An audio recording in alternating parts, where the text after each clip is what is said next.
Byron Smith, he's in his 11th season as the head men's basketball coach at Prairie View A&M. The Panthers, boy, a big-time win on Wednesday over Lehigh in the opening round of the NCAA tournament. Next up for the Panthers is Florida on Friday. Again, Byron Smith, the head men's basketball coach, joining us right here on Box to Row. Congratulations to this point, Coach Smith. Welcome back to the program. Thank you. Appreciate you having me. Absolutely. It's been a little while. Just your thoughts. Big win. You got down to Lehigh there in the first half, stuck with it, down 2 at halftime, opened things up in the second half. Your thoughts? Happy thoughts right now. Obviously, with the outcome and being able to win the NCAA tournament, which is obviously it's a wonderful thing. We got down early. I think a little bit of jitters maybe with some of our guys. Obviously, being the first time being on the center stage like that, we had a little bit of a NCAA feel with the conference tournament, but not quite the same magnitude. So I think once we settled down, shared the ball a little bit more. Ball was sticking a little too much early on in the game. Once we got past that, the jitters, we were okay. But the good thing about it is that we defended and we rebounded, and that kept us in it. Because had we not done that, with us struggling offensively with Dante Horn early on, could have gotten behind, and the deficit could have been much more than just 2 at halftime. Sure. Of course, Lehigh only shot 36% from the field in that ball game as a whole. Meanwhile, you shot 53% in the second half. Talk about Dante Horn earlier this week, named an HBCU All-America. The guy can just play averages in excess of 20 points a game, had 25 points in the victory over Lehigh. It's been a very, very high-impact, player. I'm not going to call him a great player yet because he's got, still got room to grow. But I tell you what, he's had a heck of a year. We're very thankful to have him. He's helped us so much, man. And obviously he's our leader, right? He's our offensive leader right now. But I think one thing about Dante, he's gotten better as the season has gone on. And he's gotten so much better at other areas of his game in terms of rebounding, defending, and assists and things like that. So Dante's at the top of the ladder of almost several categories for us, not just scoring. But obviously that's what he does best. He's a PTPer. I'm sure you've heard that term before. Yeah. He's a primetime performer. And he's playing at the top of his game right now. And I think the world, has taken notice of his offensive excellence that he's just displayed, here, in the last probably 5 or 6 weeks. Corey Wells, Lance Williams, not bad either. 19 and 10 points respectively in the victory over Lehigh. Corey Wells, I tell people he's kind of like a poor man Scottie Pippen. In terms of his build, about 6'6", 6'7", long arms, can defend 1 through 4, and even sometimes 5. Corey Wells allows us to be able to do a lot of different things defensively, switch, ball screens and things of that nature. Great help defender, very tough at the rim, very, very good shot blocker. And he's becoming he's a much improved offensive player. He's knocking down his shots. He's getting to the basket. I think he's the best two-way player in our conference. I've said that time and time again, and not being biased, and just so happy and thankful. And he's very smart, too. I'd be remiss if I didn't put that out there. He's a high basketball IQ, understands both sides of the ball, offense and defense, knows how to play. And Lance Williams is, he's a throwback. He's a quintessential point guard where, unlike a lot of the point guards today, he's a pass-first point guard, where most point guards today are score first, pass second. He's totally opposite. He's our best on-ball defender. He really heats the ball up, and he keeps the ball out of the paint. So all 3 of these guys, Dante, Corey, and Lance, are high-impact guys. They're all grad transfers. The only thing I regret is that we don't have them for another year. That's the only thing I'm disappointed about. I'm so proud of these young men. They've led us all season long, and they're doing a great job out there for us now in the postseason. Byron Smith, he's in his 11th season as the head men's basketball coach at Prairie View A&M. He joins us here on Box to Row.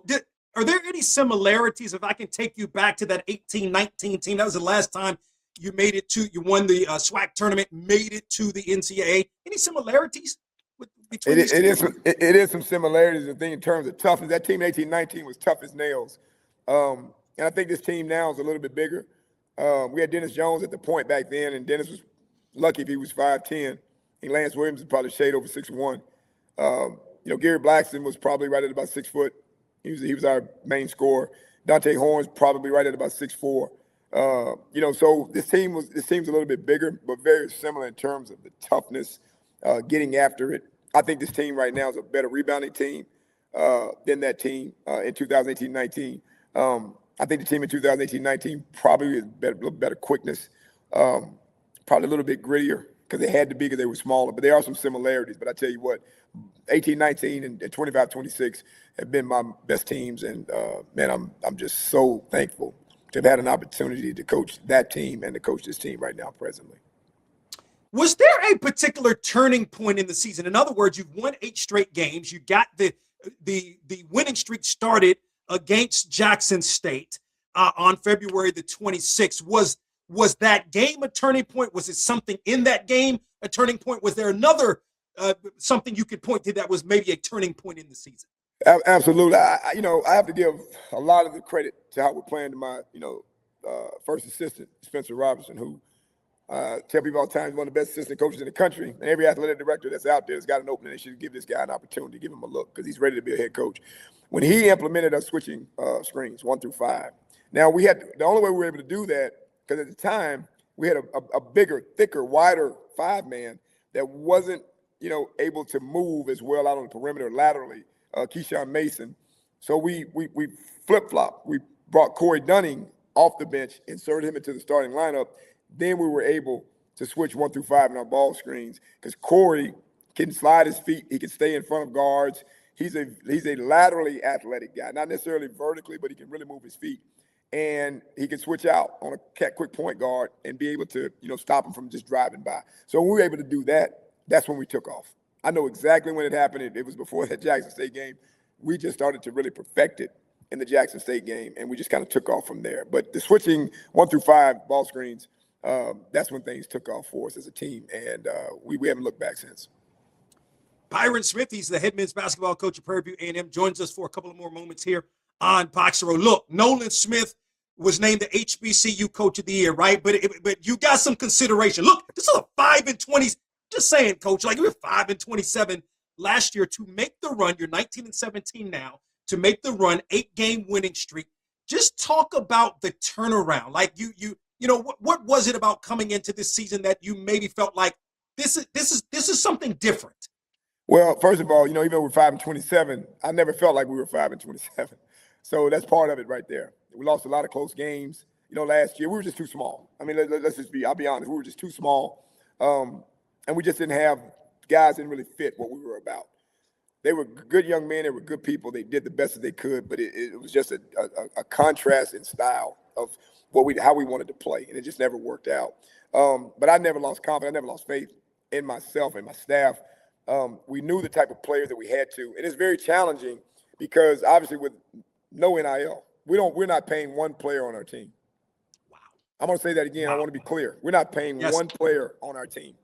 And for us to be able to do this and have the type of season, the biggest NIL that we have going for us is Jesus Christ. And I know if I had ever doubted that God was real, then by what happened this year with this basketball team, hey, he's as real as the sun is shining out there right now in Tampa. He's had his hands on this team, on this program, on these young people, and I have to tip my hat to them.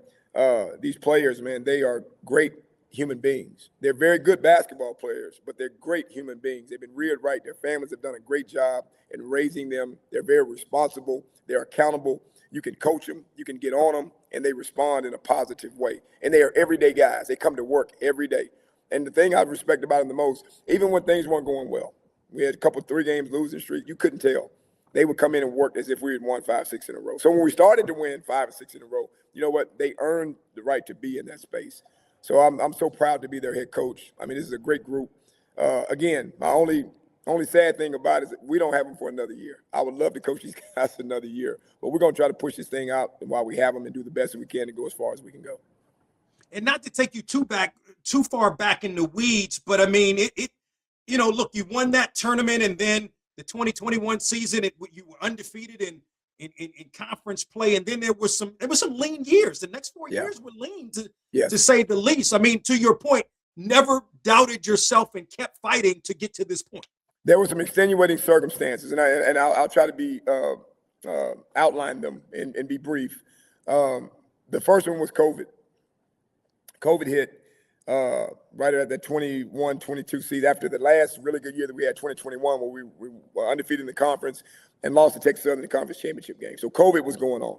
Then it was the academic standards at Prairie View had been raised by the administration at the time, and it was difficult. So we pretty much had to recruit primarily grad transfers. So when you recruit a bunch of grad transfers, there's little to no retention. So 3 years in a row that we were down, we were flipping our roster each year, bringing in 12, 13 new guys. It's very tough to do that. You can't develop a culture or establish a culture when you don't have any retention. And the final piece is the NIL, which, we have not been able to, compete, in some of the other programs in our league, they're doing, pay for play.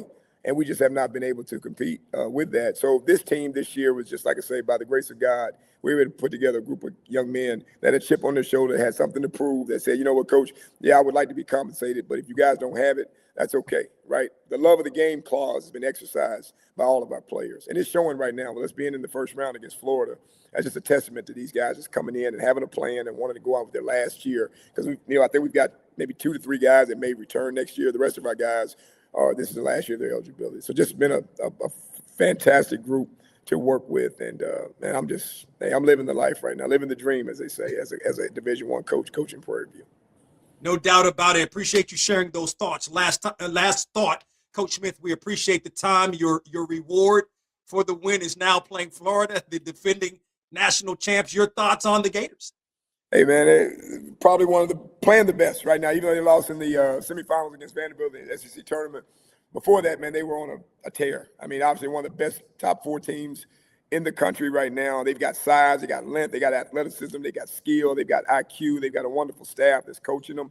It's going to be a tough task for us. But, I always say in life, with no test, no testimony. So we're going to be tested. But we hope to present a test for them as well. With how we want to try to play and maybe try to spread them out a little bit, mix our defenses, try to slow it down a little bit, maybe to try to, get them to foul a little bit more, maybe to get to the foul line.